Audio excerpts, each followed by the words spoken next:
Hi, friends and family. Hi, Ophelia. Hi, Royce. How are you guys? All right, tonight's book is Walt Disney's Snow White and the Seven Dwarfs. Let's get into it. It's a little golden book. They're always fun. Look, there's Snow White. Long ago, in a faraway kingdom, there lived a lovely young princess named Snow White.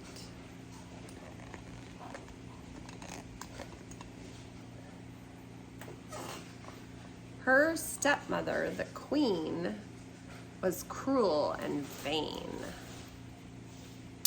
She hated anyone whose beauty rivaled her own, and she watched her stepdaughter with angry, jealous eyes. No. The queen had magic powers and owned a wondrous mirror that spoke. Every day she stood before it and asked, "Magic mirror on the wall, who is the fairest one of all?" And every day the mirror answered, "You are the fairest of all, O Queen, the fairest our eyes have ever seen."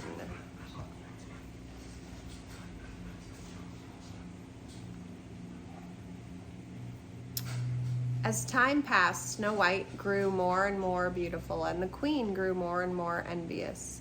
So she forced the princess to dress in rags and work in the kitchen from dawn to dusk.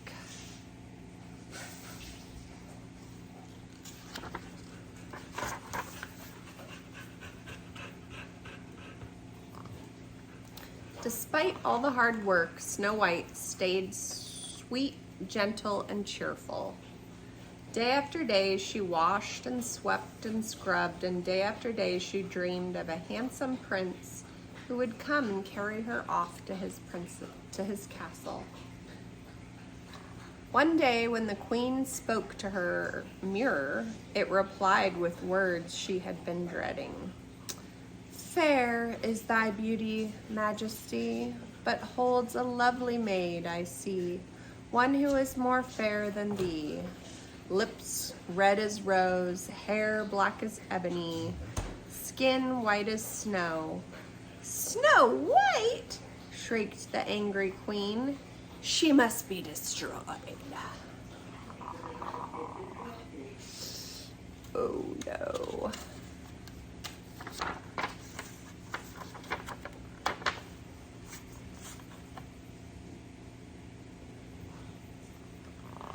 The queen sent for her huntsman. "Take Snow White deep into the forest," she said, "and there, my faithful one, kill her." The unhappy man begged the queen to be merciful, but she would not be persuaded. "Remember my magic powers," she warned. "Obey me, or you and your family will suffer." The next day, Snow White, never suspecting that she was in danger, went off with the huntsman.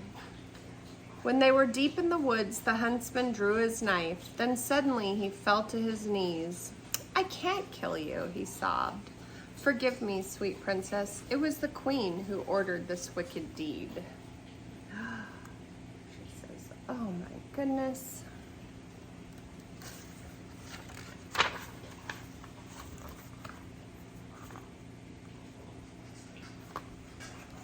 Like the scary forest. Let's see.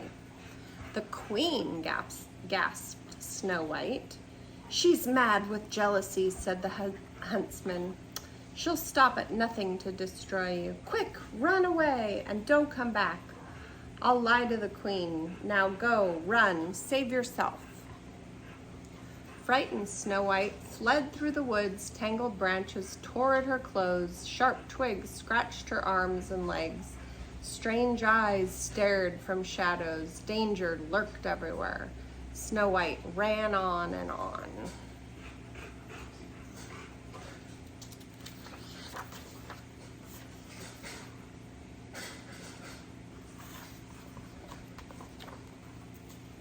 At last, Snow White fell wearily to the ground and began to weep. The gentle animals of the forest gathered round and tried to comfort her. Chirping and chittering and chattering, they led her to a tiny cottage. "Oh," said Snow White, "how sweet. It's just like a doll's house." But inside, the little tables and chairs were covered with dust, and the sink was filled with dirty dishes. "My," said Snow White, "perhaps the children who live here are orphans and need someone to take care of them. Let's tidy everything up. Maybe they'll let me stay and keep house for them." The animals all helped, and soon the place was spick and span.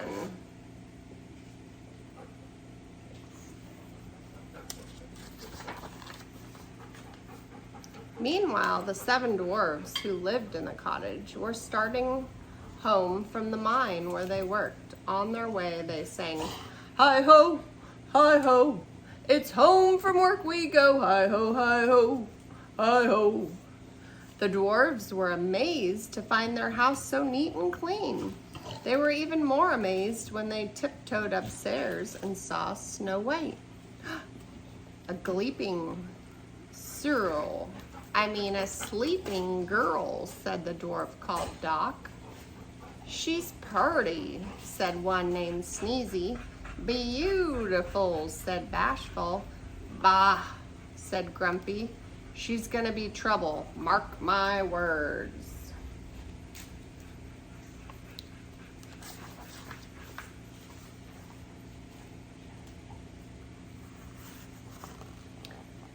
Snow White woke up with a start. "Why, you're not children," she said when she saw the dwarves.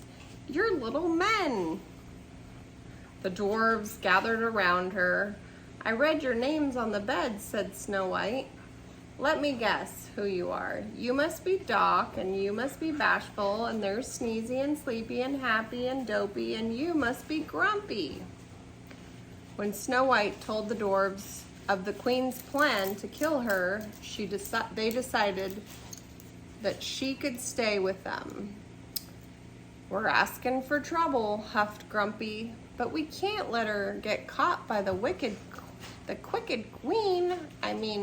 queen, said Doc, and the others all agreed.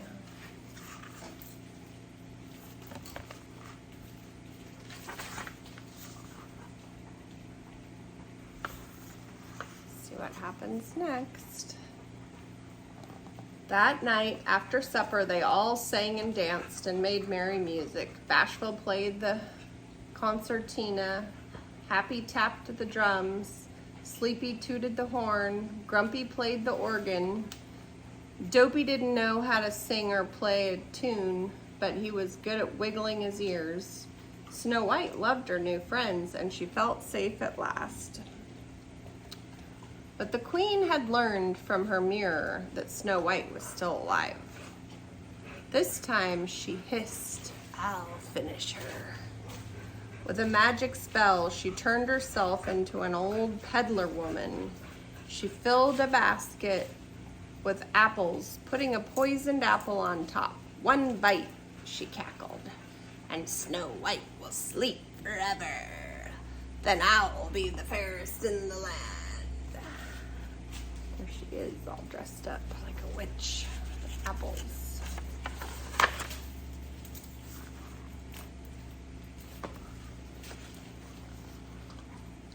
Next morning, before they left for the mine, the dwarves warned Snow White to be on her guard. "Beware of strangers," said Doc. "Right," said Grumpy. "Don't let nobody or nothing in the house." "Oh, Grumpy," said Snow White, "you do care. I'll be careful, I promise." She kissed him and the others goodbye, and the dwarves went cheerfully off to work. A few minutes later, the queen came to the kitchen window. "Baking pies, dearie?" she asked. "It's apple pie the men love. Here, taste one of these." She held the poisoned apple out to Snow White. Snow White remembered the dwarf's warning. "But what harm can a poor old woman do?" she thought. and that apple does look delicious. She bit the poison apple, then with a sigh, she fell to the floor.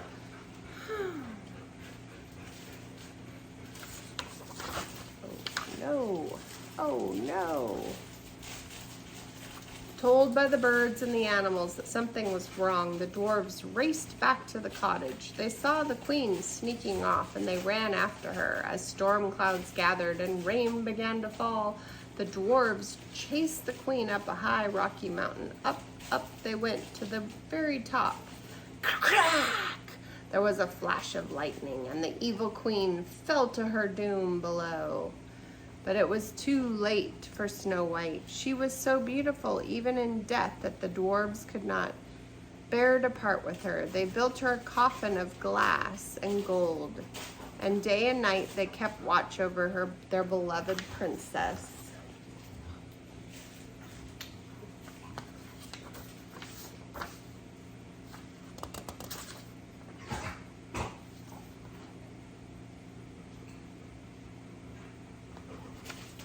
Says one day a handsome prince came riding through the forest. As soon as he saw Snow White, he fell in love with her. Kneeling by her coffin, he kissed her. Snow White sat up, blinked her eyes, and smiled. The prince's kiss had broken the evil spell, and the dwarves danced with joy. The prince carried Snow White off to the castle, where they lived happily ever after. How about that? Just like that. Happy ending. Snow White and the Seven Dwarfs. This is Walt Disney version. Sweet dreams.